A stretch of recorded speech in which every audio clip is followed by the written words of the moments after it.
En esta tarde vamos a estar estudiando la palabra de Dios, pero antes de comenzar, me gustaría que siempre pudiéramos tener presente que el Señor esté fortaleciendo a todos sus siervos por donde se encuentren en las misiones que estén trabajando. En particular, escuché anoche. Regresaba anoche después de una semana de tratamiento de cáncer el pastor Armijo. Sé que lo conocemos, algunos de ustedes conocen al pastor Sergio de la iglesia bilingüe en Coachella, la iglesia bautista bilingüe en Coachella. Y queremos orar mucho para que el Señor lo fortalezca, que si es su voluntad, que pueda recuperarse. Um, Necesitan mucha oración de parte nuestra, especialmente a su esposa. Necesita bastante fortaleza, porque a veces parece que uno está haciendo todas las cosas correctas y como que nada avanza. Entonces tengámoslos en su oración, al igual que tengamos en oración al pastor Moore, que esté fortaleciendo su garganta, que regrese su voz y que pueda seguir compartiendo con nosotros mucho más tiempo. Bien, no sé cuántos de ustedes han estado siguiendo la lectura bíblica cronológica. Estamos un poquito más tristes. Quisiera que estuvieran más contentos porque el miércoles comenzó el Nuevo Testamento. Entonces, no se pierda la oportunidad de entrar con nosotros al Nuevo Testamento, de leer la palabra de Dios. Si no sabe por dónde comenzar o qué hacer, aquí el código QR en su boletín le va a dar los días, la lectura necesaria que debe tomar. Recibí sí un testimonio esta semana de una persona que ha asistido a la iglesia quizá toda su vida, pudiéramos decir, nació en una cuna cristiana y por primera vez en su vida dice, he podido leer todo el Antiguo Testamento y tener algo de comprensión. Entonces, es algo muy importante que podamos nosotros estar conectados con la palabra de Dios, y esta noche vamos a ver un poco más acerca de esa importancia de estar conectado con la palabra de Dios, porque la palabra de Dios es viva, eficaz y más cortante que una espada de dos filos. ¿Y por qué debemos nosotros estar conociendo y estar empapados en la palabra de Dios? Es muy sencillo. Dijo así el doctor John MacArthur. Dijo, debemos de guardar la verdad, debemos de sostener la verdad, debemos de defender la verdad y debemos de proclamar la verdad. Guardar, sostener, defender y proclamar. Pero poco podremos hacer de esto si no sabemos o no hemos interiorizado la verdad. Y la verdad es la palabra de Dios. La verdad es Jesucristo. Dice el Señor, yo soy el camino, la verdad y la vida. Así que si usted no tiene como prioridad conocer de Dios a través de su palabra, se está perdiendo un aspecto muy importante de lo que es la vida cristiana. Entonces, de los planes más emocionantes que yo he podido percibir y realmente a través de mi tiempo en el Señor he estudiado en diferentes planes de lectura. Hay unos que A veces comienza uno y como que se va desanimando, otros quizás son muy largos, quizás otros son de pronto un poco muy cortos. um, y a veces nos desanimamos en la lectura. Hasta reciente, y sigo todavía creyendo en esto, pero mi plan favorito de leer la Biblia ha sido leer la Biblia en 90 días, que significa que solo hay que empezar a leer 12 páginas al día y a los 90 días uno ya ha leído la Biblia. Pero ya vemos en un año y medio, junto con mi esposa, conocimos el ministerio de CBT, la lectura de la Biblia cronológica y el entrenamiento de la lectura bíblica cronológica, el ministerio de CBT y CBT en español.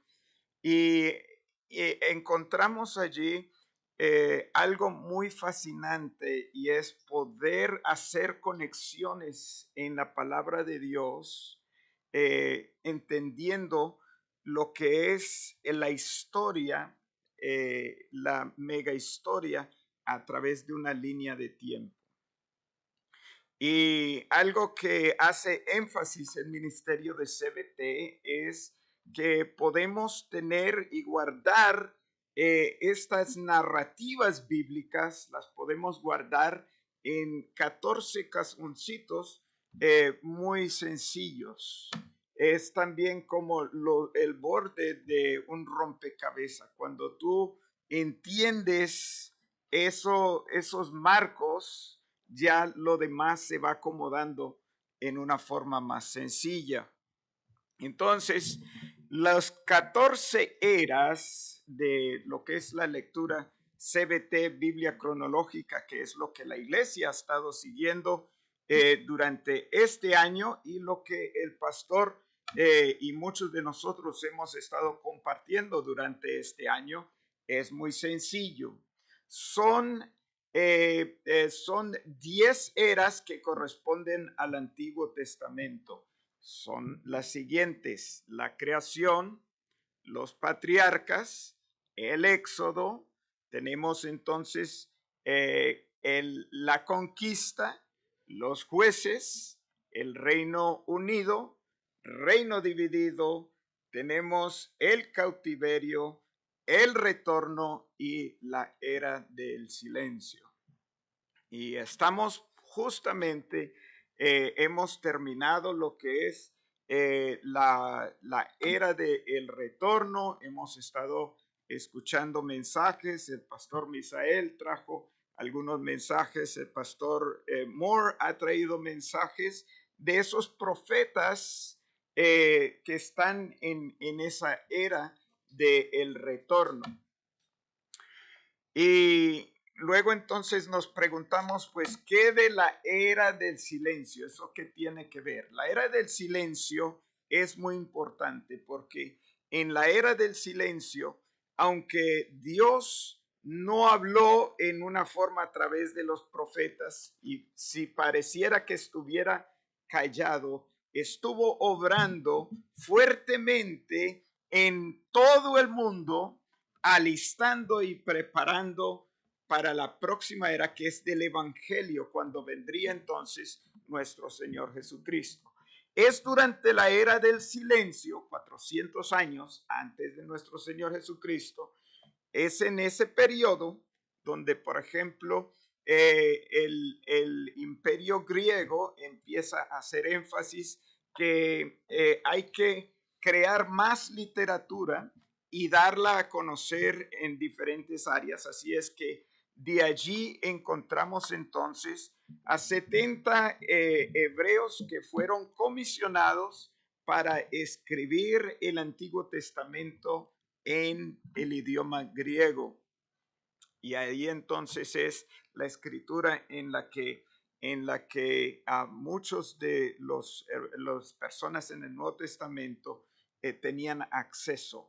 Es conocido también como la versión LXX o la versión Septuaginta, que significa solamente los 70.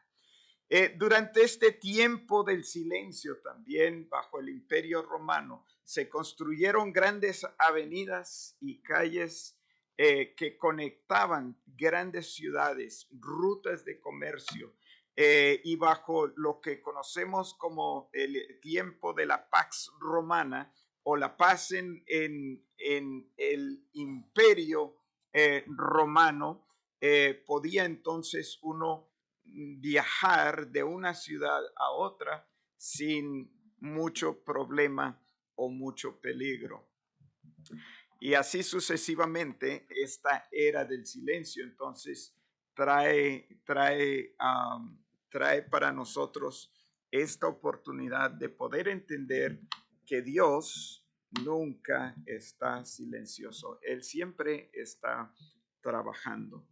Luego entonces tenemos las 4 últimas eras, que es la era del Evangelio, donde nos encontramos. El miércoles comenzamos en Mateo capítulo 1, Marcos capítulo 1, Lucas capítulo 1, Juan capítulo 1, y no sé si han podido disfrutar esa hermosura de lo que es conocer Emmanuel, Dios con nosotros. La presencia de Dios caminando entre nosotros, en este caso en Israel. Algo que es sumamente importante y lo explicaré un poco más adelante.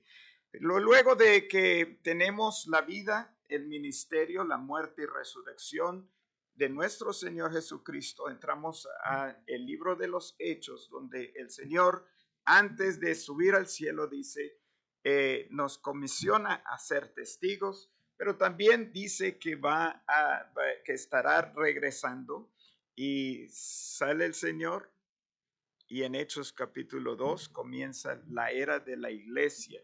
Junto con la era de la iglesia está la próxima era que se puede ver a partir del libro de Hechos capítulo 13, donde se ve la expansión del evangelio, no solamente en Jerusalén, en toda Judea, sino ya entrando a Samaria y hacia lo último de la tierra. Y eso nos trae a fecha.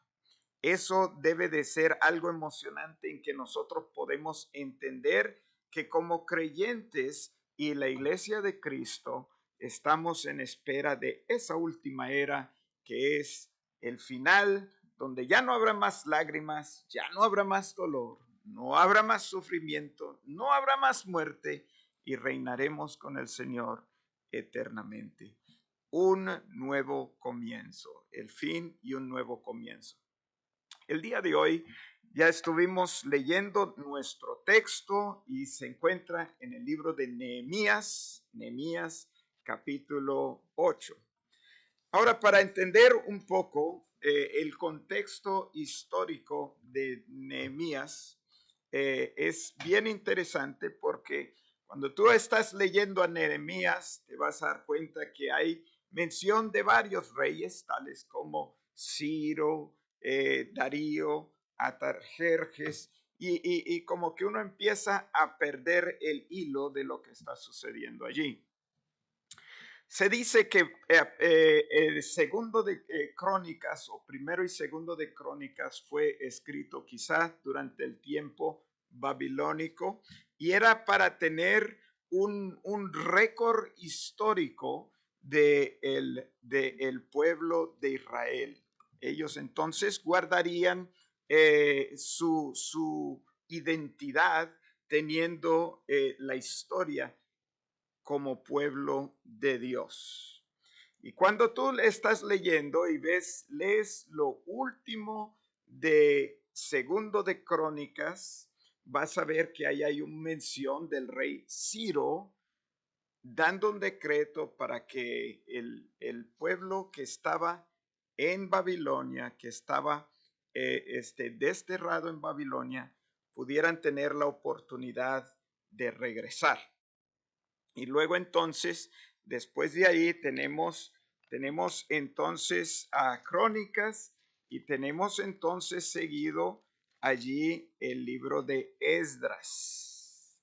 Y Esdras comienza su capítulo 1 nuevamente hablando de la proclamación de Ciro y luego habla un poco acerca del rey Darío, pero es bien interesante porque históricamente el libro de Esdras es un compuesto y era antes conocido como Esdras Nehemías, un solo libro.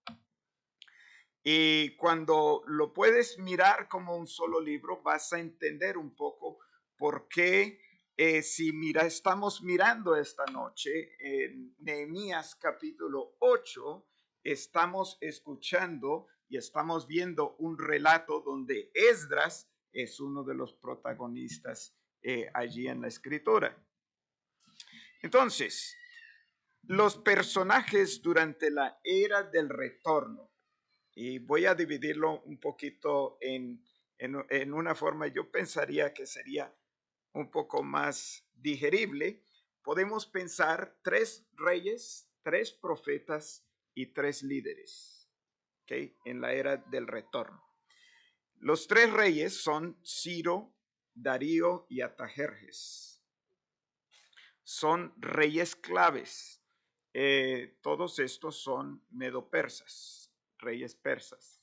Son reyes que no tenían nada que ver con el Dios de Israel, pero la influencia de Jehová de los ejércitos movió fuertemente a que estos reyes que no conocían a Jehová estuvieran entonces hablando y haciendo proclamaciones para cumplir la historia de Dios con su pueblo. Aunque su pueblo estaba desterrado, de allá el Señor usa el gobierno persa para hablarles. Bien, entonces ahí tenemos 3 reyes. ¿Cuáles son los profetas? Para destacar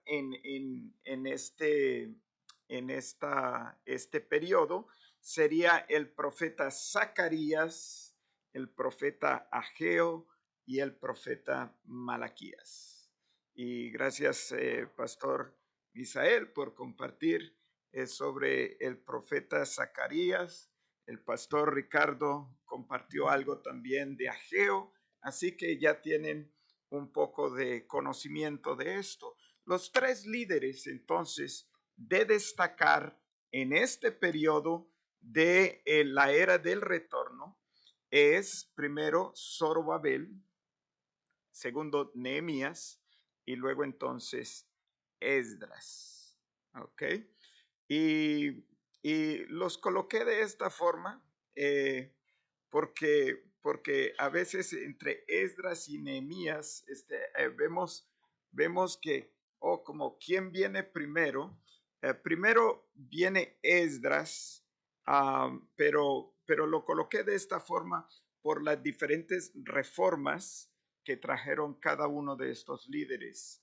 Zorobabel nace en cautiverio y de allí el Señor lo llama como descendiente directo del linaje de David, lo llama que sea príncipe y que sea el que establezca el primer retorno en el cual fueron más de 43,000 judíos que regresaron bajo la dirección de Zorobabel, y lo primero que hacen es establecer o restaurar el altar de Dios, restaurar esa parte del sacrificio, porque es importante que nosotros entendamos, que como seres humanos, todo lo que nosotros hacemos es siempre alejarnos de Dios.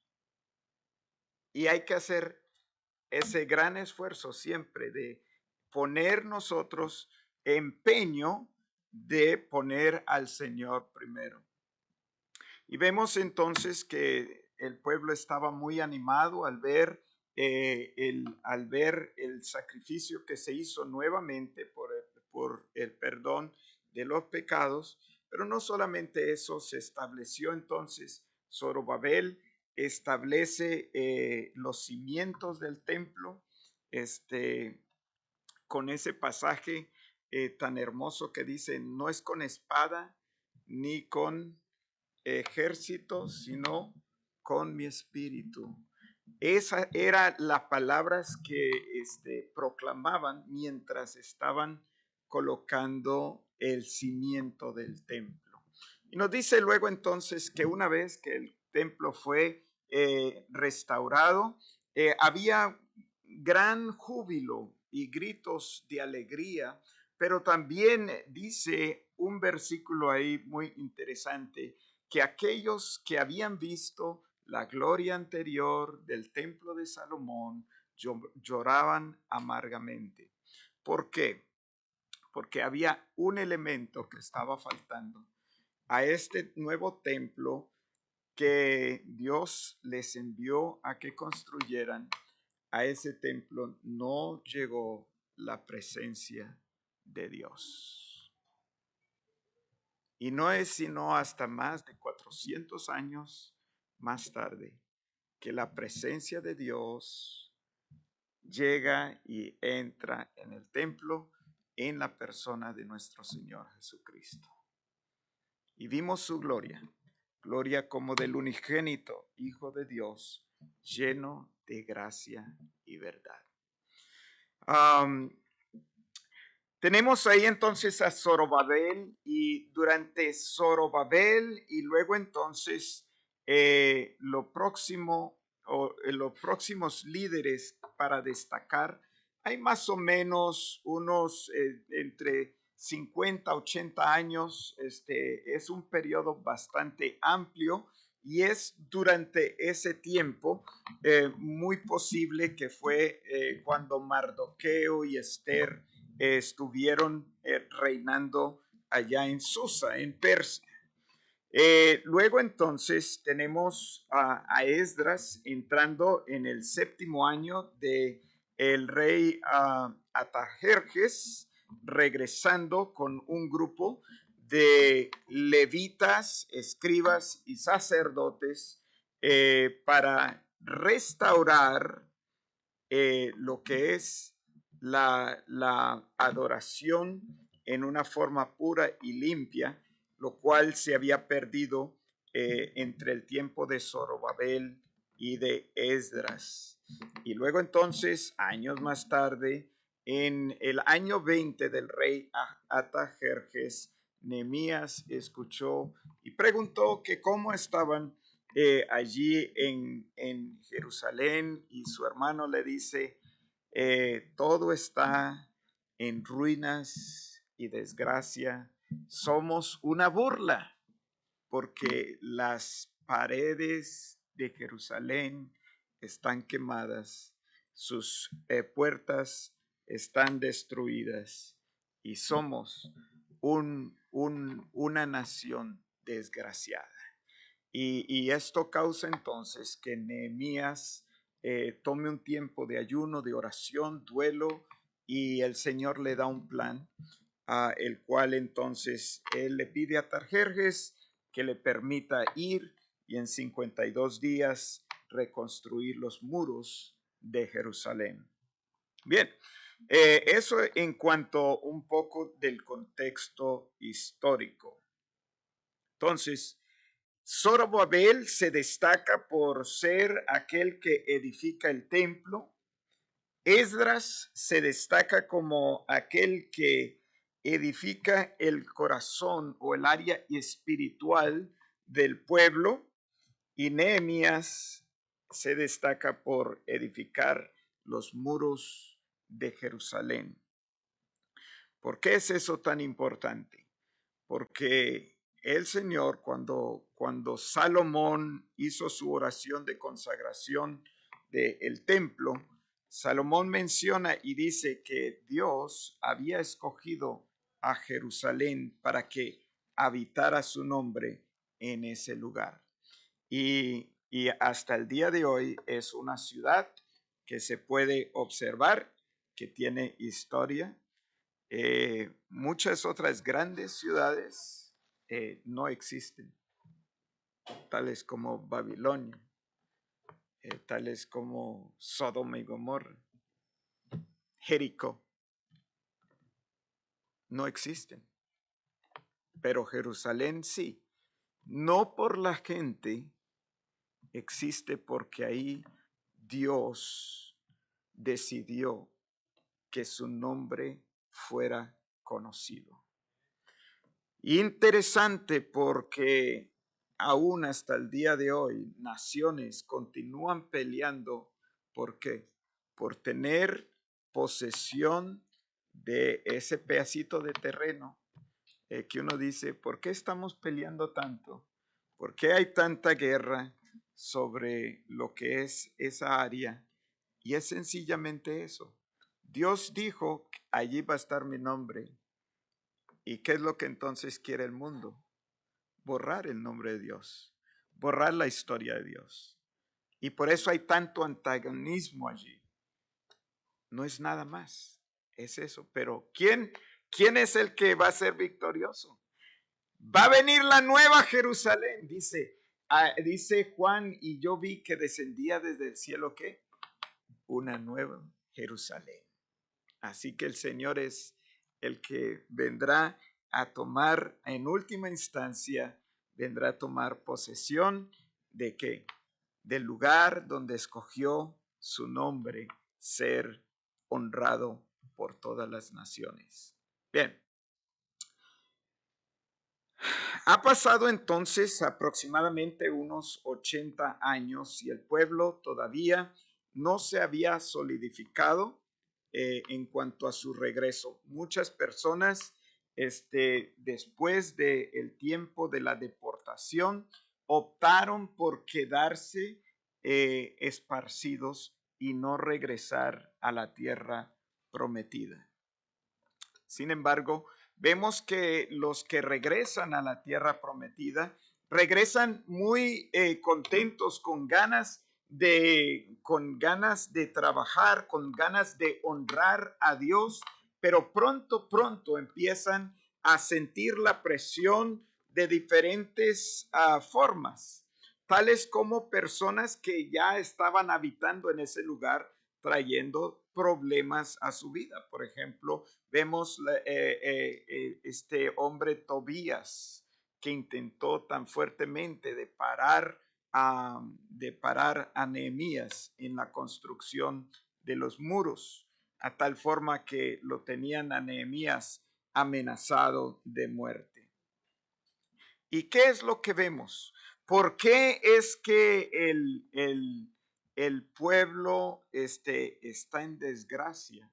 Básicamente, el ser humano o el pueblo de Dios, el ser humano va en decadencia si no está aferrado a la palabra de Dios.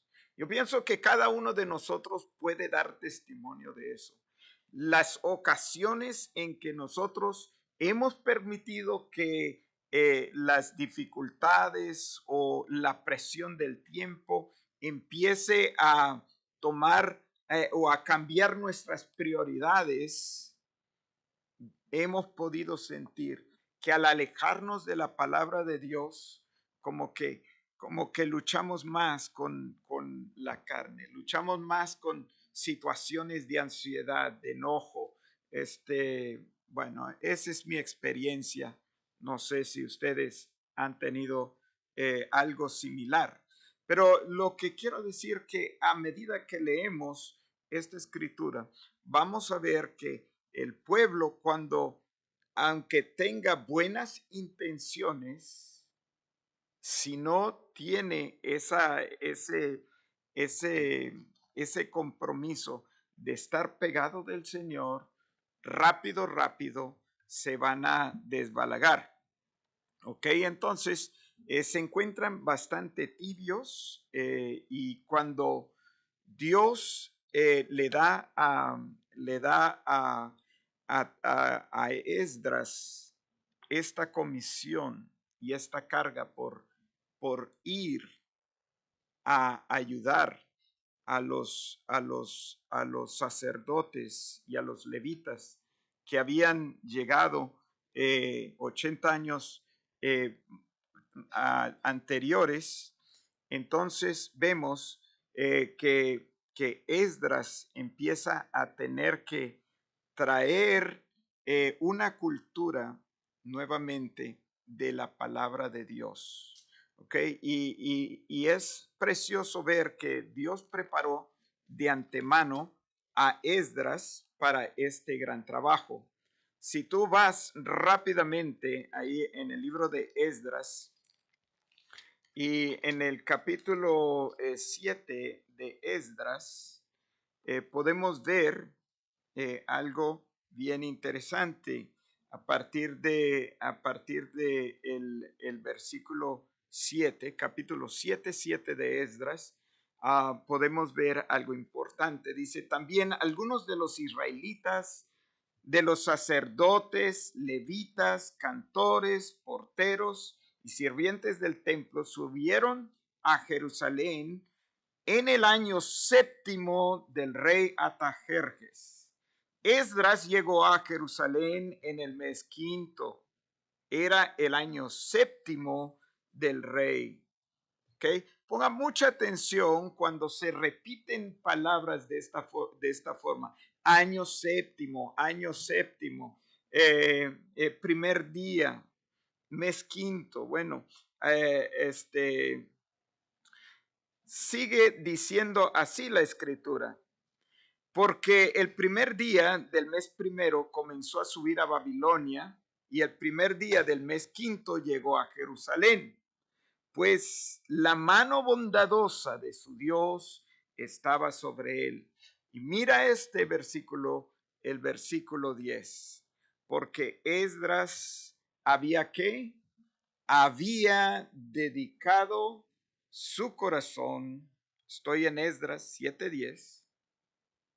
Esdras había dedicado su corazón a qué, mis amados hermanos, a inquirir o a estudiar la ley del Señor y qué, y a practicarla y a enseñar sus estatutos y ordenanzas en Israel. Entonces, esta es la diferencia que marca un hombre de Dios con una misión de parte de Dios. Va a haber bendición cuando ¿qué? Cuando cada uno de nosotros estemos dispuestos a ¿qué? A entregar nuestro corazón, a dedicar nuestro corazón, ¿a qué dice allí? A estudiar la palabra de Dios. Yo pienso que para este tiempo la mayoría de ustedes ya debe estar cansado de escuchar a Timoteo. Cada que se está subiendo allá al púlpito, está diciendo, lean la palabra, lean la palabra, lean la palabra. Sí, esto es lo que va a cambiar y lo que va a transformar. No hay psicología, no hay nada en este mundo que pueda ayudar a tu corazón si no es la palabra de Dios. Y espero que lo puedan creer y que puedan decir, he practicado la palabra de Dios. Este es lo que marca el cambio. Él había dedicado su corazón al estudio de la palabra, a la práctica de la palabra y a la enseñanza de la palabra de Dios. Ok. 3 cosas importantes: estudio, práctica y enseñanza. Oh, pero yo no soy maestro. Ok. Lo que sucede es esto, amados hermanos. Lo que tú no eres capaz de enseñar, no puedes practicar ni conoces. Es cuando tú puedes instruir a otra persona en cualquier cosa que tú realmente conoces ese asunto. Por ejemplo, podemos nosotros decir, ok, iba a hablar acerca de cómo hacer el nudo de una corbata. Y si yo me pongo a decir, tome derecha, izquierda, nadie va a poder hacer el nudo correctamente. Pero una persona que todos los días esté haciendo un nudo para llegar a su oficina de trabajo, ¿ok? Con los ojos cerrados, sin luz, no importa, puede hacer nudo. Y puede darle a un ciego indicación de cómo hacer un nudo perfecto. Es el conocimiento, la lectura, la práctica y la enseñanza, la combinación para poder asegurarnos de que estamos nosotros conociendo y procesando la palabra de Dios. Así que si usted no está involucrado en un grupo de crecimiento, no está involucrado compartiendo lo que tú estás conociendo, compártelo con alguien. Se dice que si no lo compartes entre las primeras 24 horas, lo que escuchaste lo vas a perder. Bien, ese era un tip, no quería irme por ese lado, pero ese es Esdras, ¿ok? Un hombre que traía un corazón ya preparado desde Babilonia. Antes de llegar a Jerusalén, Esdras trae ese corazón preparado. Regresando rápidamente y el tiempo corriendo, así es que voy a correr a través de los versículos siguientes, pero regresando aquí en Nehemías capítulo 8, vemos algo muy precioso y es cómo la palabra de Dios es traída y venerada dentro del pueblo. En los primeros dos versículos del capítulo 8 de Nehemías dice así: todo el pueblo se reunió como un solo hombre. ¿Ok? Para detallar esa frase, un solo hombre.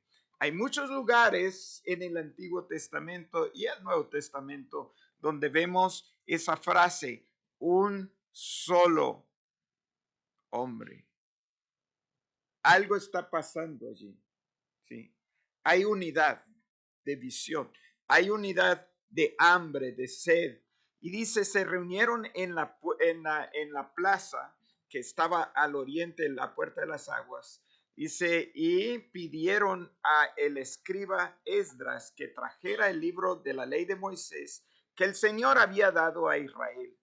Entonces el sacerdote Esdras trajo la ley delante de la asamblea de hombres y mujeres y todos los que podían entender los que podían entender lo que oían. Era el primer día del mes séptimo. Y ahí es donde vale tener recolección de las lecturas cronológicas. Si regresamos al libro de Levítico, capítulo 23. Oh, ese libro fue difícil, pero ahí le dimos y lo leímos. Levítico, capítulo 23. Y a partir de el versículo 23 dice así. Otra vez habló a Moisés, el Señor habló a Moisés. Di a los israelitas, en el séptimo mes y el primer día del mes. Acabamos de leer eso en Nehemías, ¿no? Ok. Tendrán día de reposo, un memorial al son de trompetas, una santa convocación. Entonces, sin querer queriendo, no sé por qué la escritura no dice, pero dice que el pueblo tenía un interés. Algo habían recordado o escuchado de que el primer día del mes séptimo había santa convocación. Y como uno dice, pusieron el empeño de ir allí a reunirse y pidieron que se trajera el libro de la ley para escuchar la palabra de Dios. Empieza el tiempo de la convocación, la santa convocación.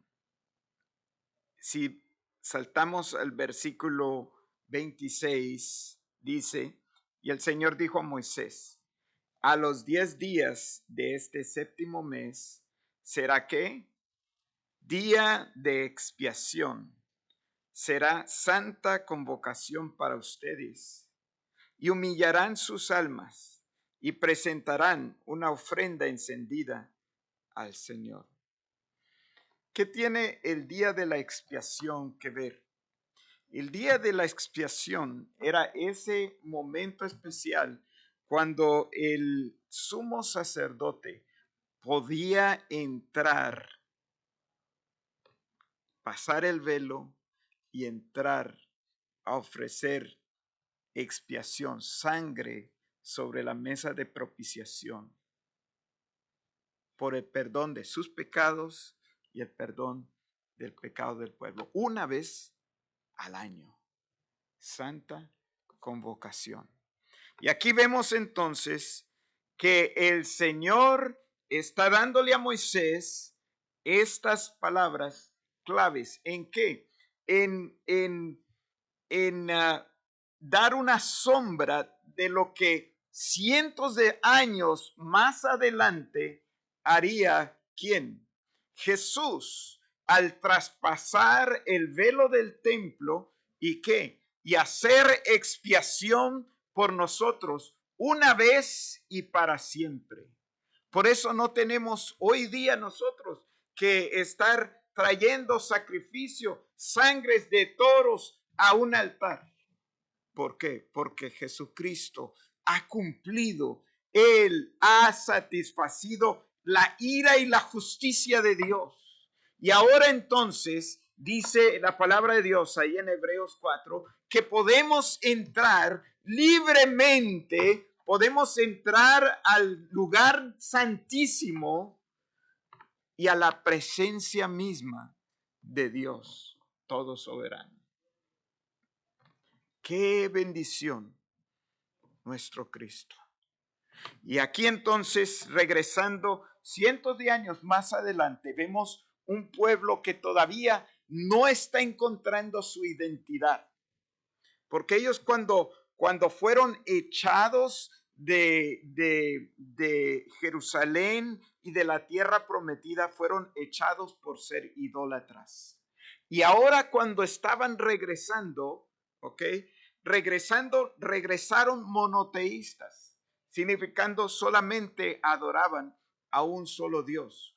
Cosa curiosa, regresaron más o menos en el año 538, 500, por ahí en el año 500 antes de Cristo. Y es interesante algo que ha sido muy curioso para mí ver, que más o menos en el año 500 es cuando vivió una persona llamada Buda y una persona llamada Confucio. Y ellos comenzaron la etnia oriental dejó de ser monoteísta y empezaron a adorar muchos dioses. Cuando Israel está dejando la adoración de muchos dioses a un solo Dios, aquí entonces en la etnia o los países de chino, ¿ok? Empieza entonces la adoración a cientos de dioses. Qué interesante. Un dato curioso nada más.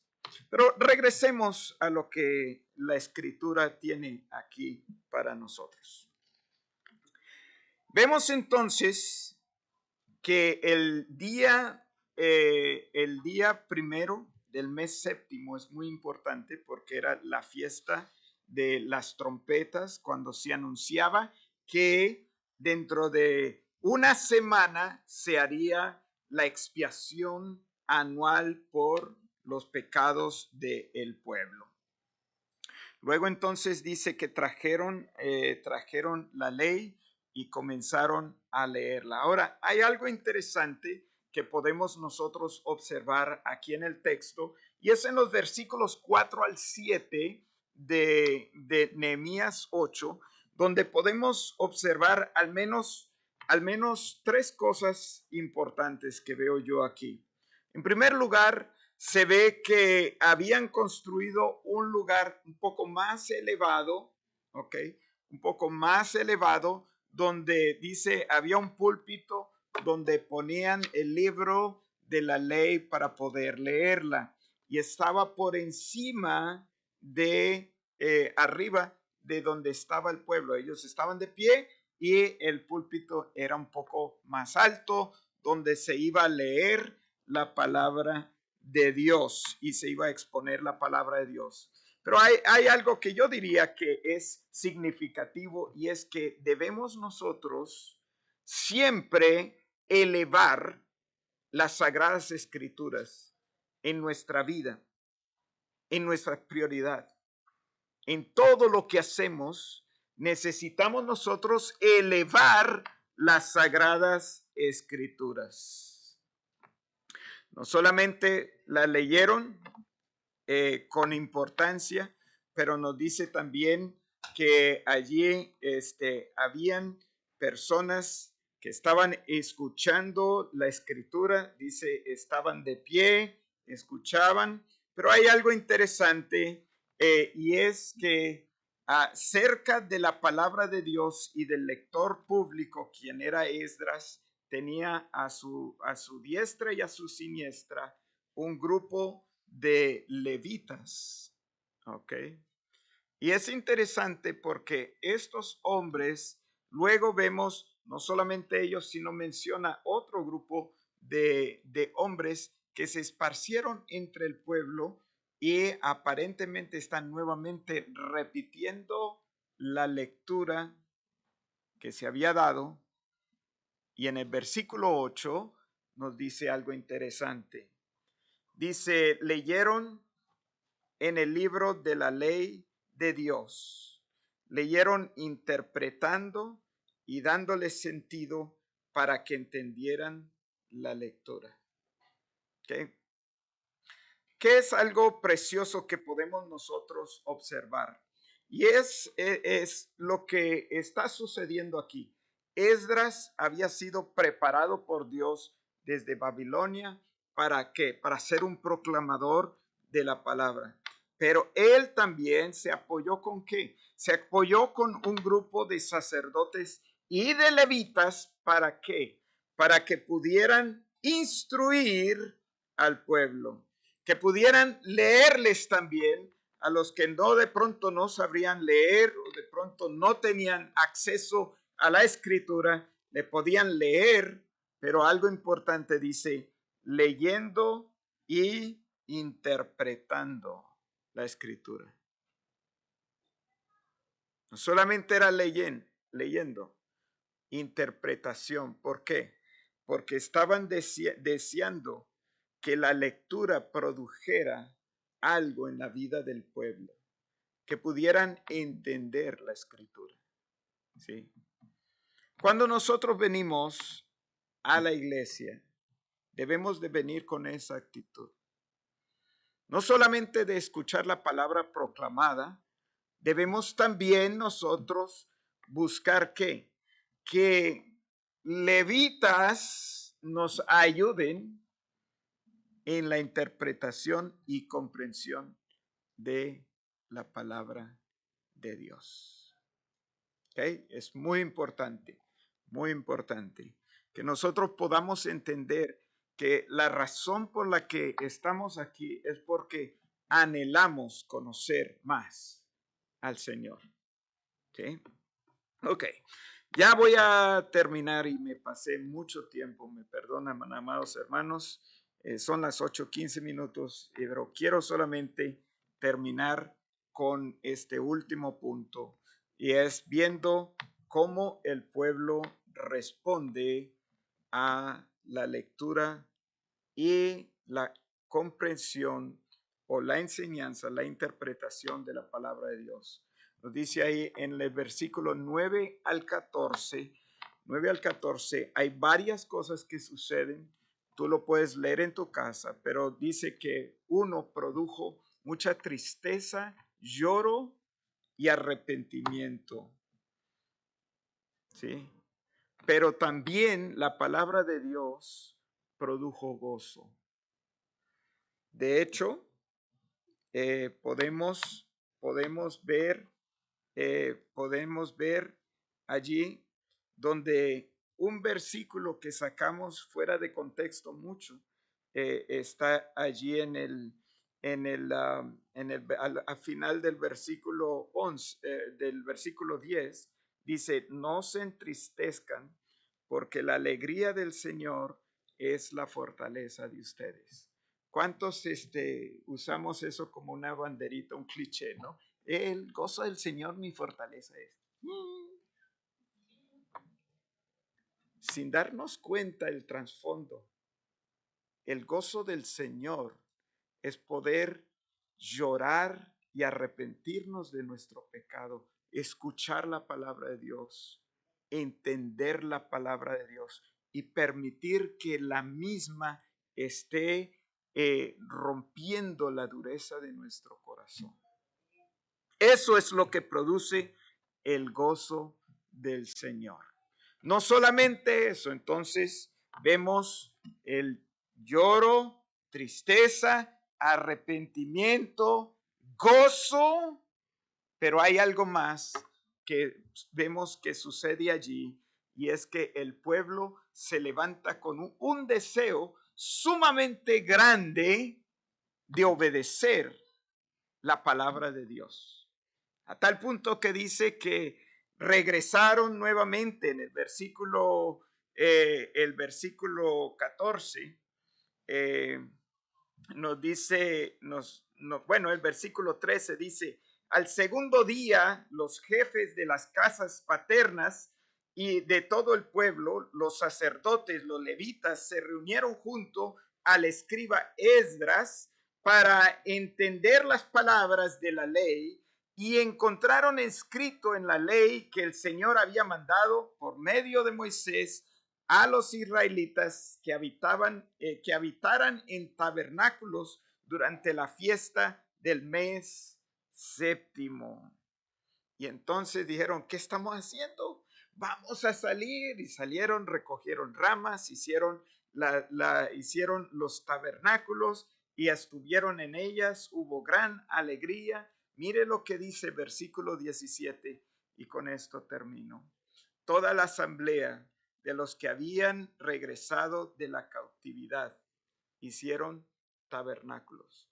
Ahora, cuando aquí dice toda la asamblea de los que habían regresado, yo quiero entender que eso eran los 40 y tantos mil desde el tiempo de Zorobabel, los más de 2000 y tantos en el tiempo de Esdras, y luego durante el tiempo de Nehemías también hubo otro grupito de personas, pero dice todos los que habían estado en la cautividad y que ahora se encontraban nuevamente en la tierra prometida, dice así, dice, los que habían regresado de la cautividad hicieron tabernáculos, habitaron en ellos, los israelitas ciertamente no habían hecho de esta manera desde los días de ¿quién? ¿Desde los días de quién? ¿Hijo de quién? Ese no es el que andaba con Moisés.